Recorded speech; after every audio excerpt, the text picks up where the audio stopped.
안녕하세요. 김유갑의 경제부동산입니다. 구독, 좋아요 부탁드립니다.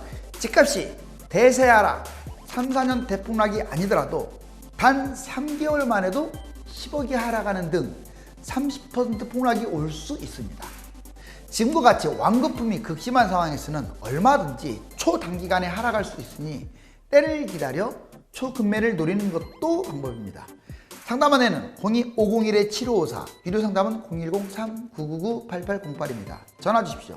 오세훈 재건축 기대감으로 서울 집값이 꿈틀거리고 있지만 매수자가 달라붙지 않은 형국이라 또다시 급추락할 것으로 보이니 비싼 아파트 매수자는 기다려야 합니다. 부동산 3개월 만에 10억 추락 또 온다. 그전에도 왔다는 뜻이에요. 2020년 제가 근거 자료를 보여드릴게요. 전국 집값 대위기. 정말 부동산 완거품입니다. 정말 이렇게 폭풍이 몰아치듯이. 자, 그러면 강남 초단기 대폭락, 이게 2020년 1월 달부터 4월 31일.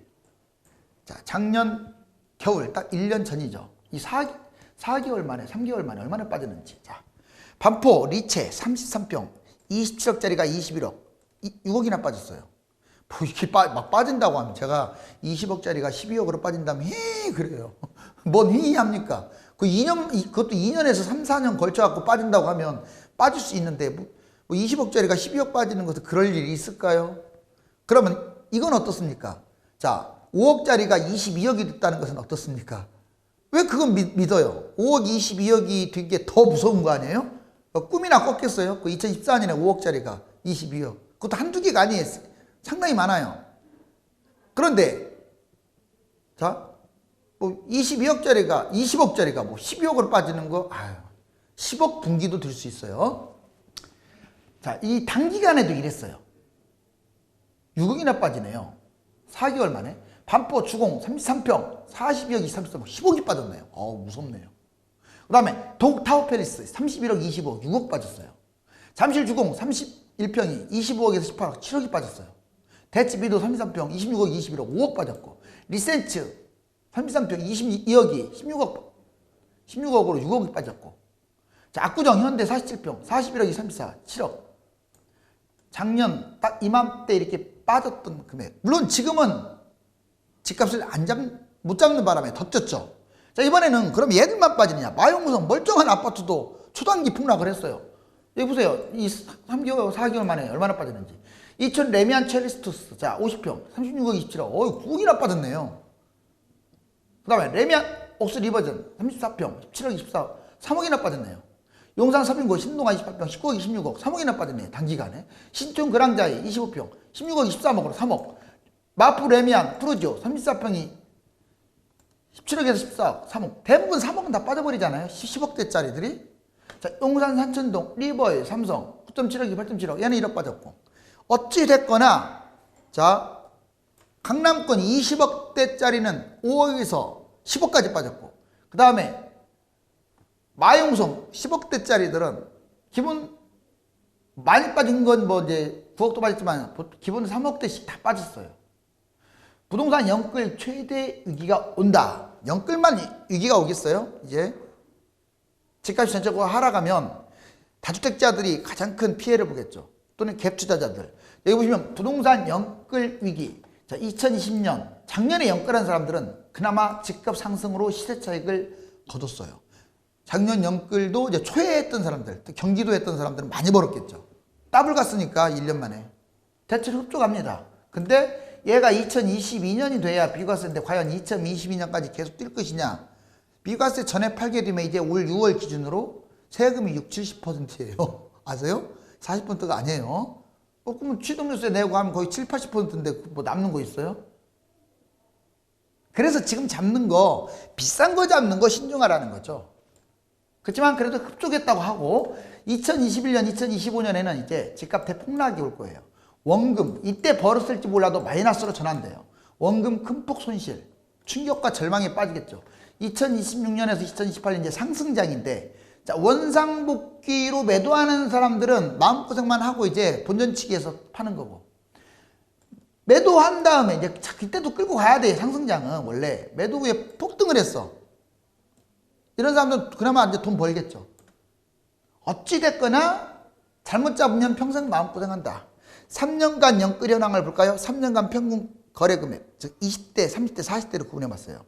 자, 6.1억, 그리고 30대는 7.4억, 40대는 8.3억. 오, 자, 거래 금액이 보통 6억, 7억, 8억대를 잡는 거야. 그런데 더 놀라운 건 이제 자기 자본은 2.1억밖에 없어요. 6.1억 잡는데. 30대 7.4억 잡는데 3.2억밖에 없어요. 40대 8.3억 잡는데 4.3억밖에 없어. 거의 많게는 60, 여기 보니까 60%, 적게는 40% 연끌하고 있죠. 3년간 평균 대출 금액 볼까요? 20대 3.9억. 나왔잖아, 여기. 30대 4.2억. 40대 4.0. 6.1억짜리를 잡는데 3.9억 대출. 7.4억을 잡는데 30대는 4.2억 대출. 40대는 8.3억을 잡는데 4억 대출. 3년 평균 대출 비율을 봤더니 20대가 65%. 진짜 자본금의 65%.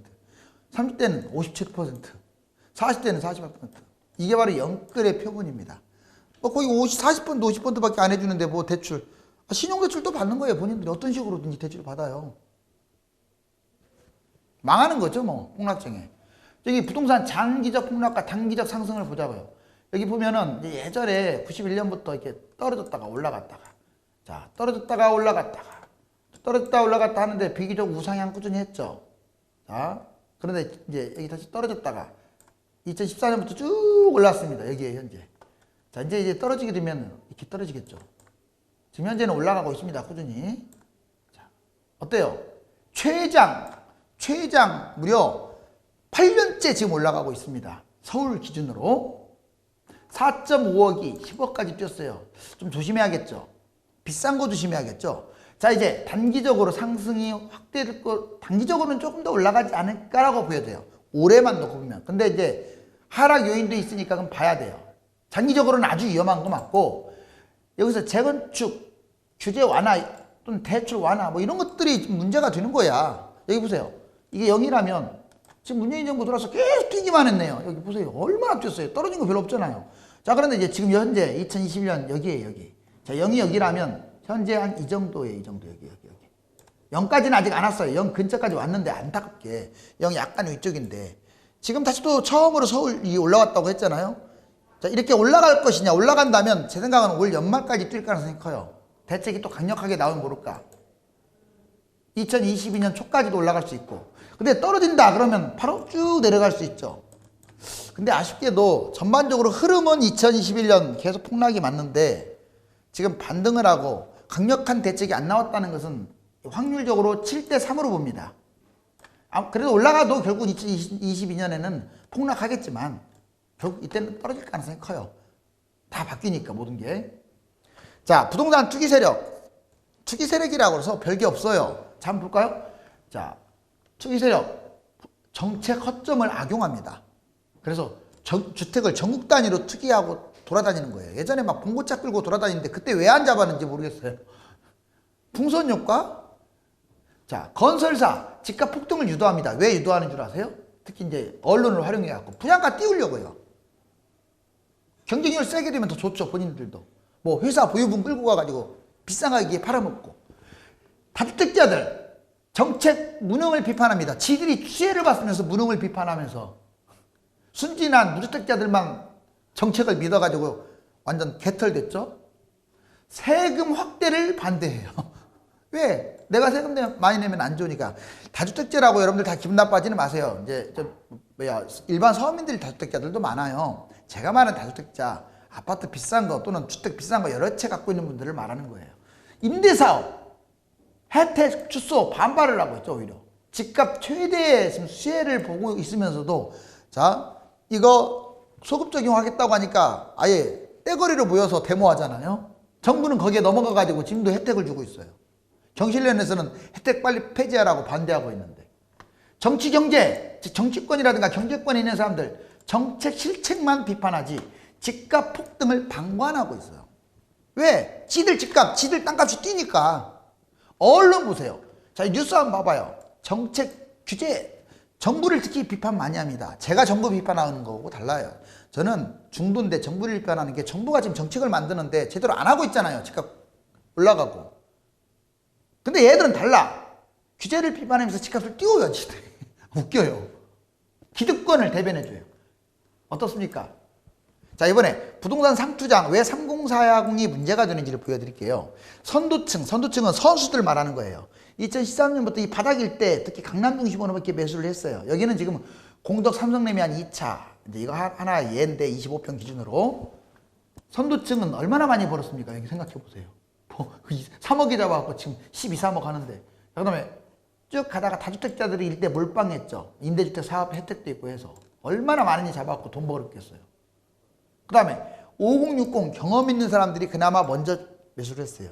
자, 3040 패닉바잉 이분들이 주로 매입한 게 20년대예요. 20년대. 그래도 경기도 매수한 사람들은 많이 벌었어요. 아직 비과세까지는 안 됐겠지만 근데 폭락을 하게 되면 문제가 되겠죠. 근데 지금 이 시점에서는 이제 싼 거야 뭐. 제가 싼 거는 왜 또 매수하라고 막 하냐. 실거주자가 그럼 계속 매수 안 하고 폭락장만 기다립니까? 아직도 올라가지 않고 싼 것들은 그것까지도 뭐 매수 못하기면 안 되죠. 왜? 오래 뛸 것 같은데 계속. 자, 다만 비싼 것들 조심하시라고요.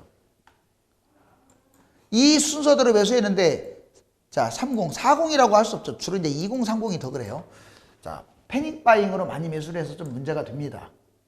폭락하게 되면 제일 큰 피해를 보는 게 여기겠죠. 나머지는 피해라고 할 수도 없어요. 다 이미 많이 먹어서. 자, 그 다음에 폭등장 매입 시 유의점만 딱 짚고 넘어갑시다. 별표 한번 쳐볼까요? 호가와 매물과 실거래가 차이가 큰 아파트는 하지 마세요. 요즘은 많이 줄었죠. 하향세를 타다 보니까. 몇 건 거래로 그냥 확 집값이 뛰었어. 거래량 별로 없이. 이런 거 하지 마세요. 주변 아파트 시세보다 가격이 월등해.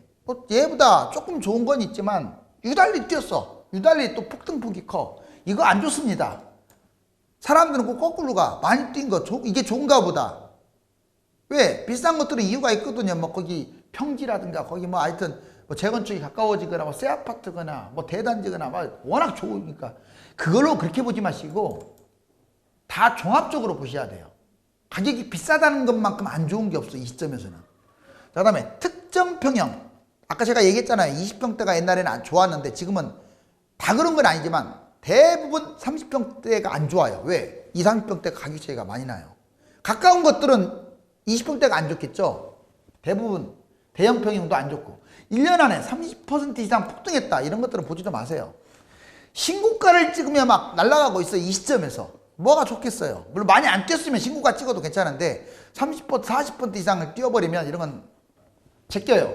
가격이 비싼 특히 지방이라는 말을 내가 끄집어냅니다. 지방에 15억 이상 아파트 좀 넓게 하면 9억 이상 아파트 조심하세요. 지방 광역시 같은데.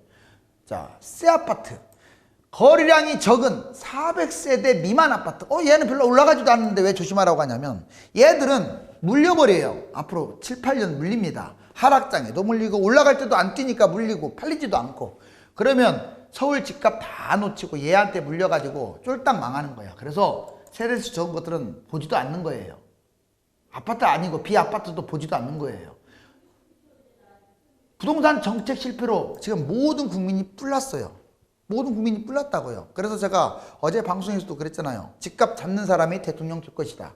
자, 그냥 실망이 아니야. 분노야, 분노.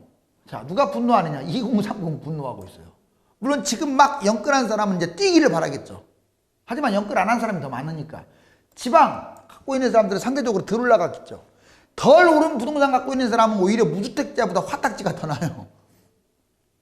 집 갖고 있었는데 안 뛰었으니까. 고가주택 종부세, 비싼 아파트 갖고 있는 사람은 종부세 이것 때문에 화가 많이 났어요.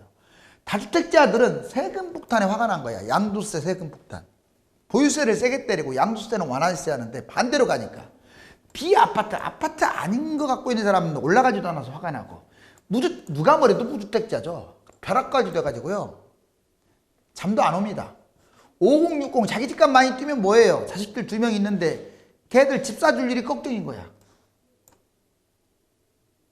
막판 연끌 매입자 경기령. 지금도 이제 올해도 연끌 매입은 하지 마세요.